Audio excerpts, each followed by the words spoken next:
चूड़ी पहनाने जाती थी। चूड़ी पहनाए वाली आई मनिहारिन आकर के नामदेव से कहती है, तुम्हारे बहुओं को चूड़ी पहनाने के लिए आई हूँ। नामदेव जी ने कहा, जा चूड़ी पहना करके आ, जो दाम बने तो ले लेना मेरे से। गई, चूड़ी पहनाई और आकर के कहती नामदेव से, लाओ मैंने तुम्हारे 8 बहुओं को चूड़ी पहनाया है, मुझे 8 बहुओं की चूड़ी का दाम दो। नामदेव जी ने कहा, मेरे तो 7 बहुएं हैं, 8वीं कहां से आ गई? तो किसको पहना के चली आई? मैं तो नहीं दूंगा 8 बहुओं का चूड़ी का दाम। 7 बहुएं मेरी हैं और तूने 7 बहुओं को चूड़ी पहनाया होगा। झूठ बोल रही, वो झूठ बोल रही है ना? नहीं नहीं, मैंने तो 8 बहुओं की चूड़ी तुम्हारे पहनाया है और तुम्हें देना है तो 8 बहुओं को चूड़ी का दाम दो, नहीं तो सब रख लो, मैं जा रही हूँ यहाँ से। नामदेव जी ने सोचा क्यों जिद करने इससे करना। नामदेव जी ने 8 बहुओं की चूड़ी का दाम दे दिया। रात्रि में आए, सोचे कोई नात रिश्तेदार का कोई आ गया होगा अगल बगल का, उसने पहन लिया होगा, दे दिए पैसा। रात्रि में विश्राम कर रहे थे, भोजन करने के बाद विश्राम कर रहे थे, भगवान को याद कर रहे थे। एक बात बताऊं, जब रात्रि में आप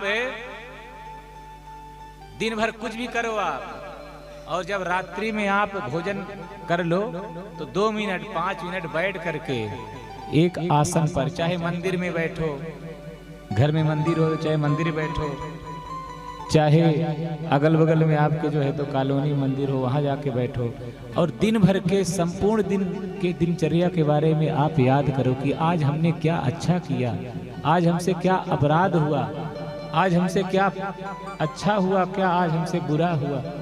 अगर आप अपने भूल को कबूल कर लोगे ना तो आधा प्रायश्चित तो आपका ऐसे ही हो जाएगा, भूल कबूल करने मात्र से, शास्त्र कहते हैं।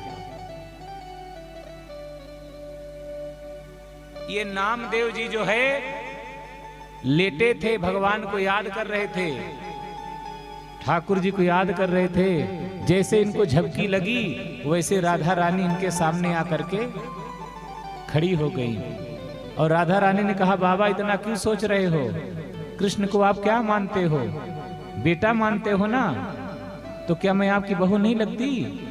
जो 8वीं आकर के चूड़ी पहनी थी और वो कोई नहीं था, वो मैं ही थी जो आकर के चूड़ी पहना था, वो मैं ही थी जो आकर के चूड़ी पहनी थी, वो 8वीं और कोई नहीं, मैं थी।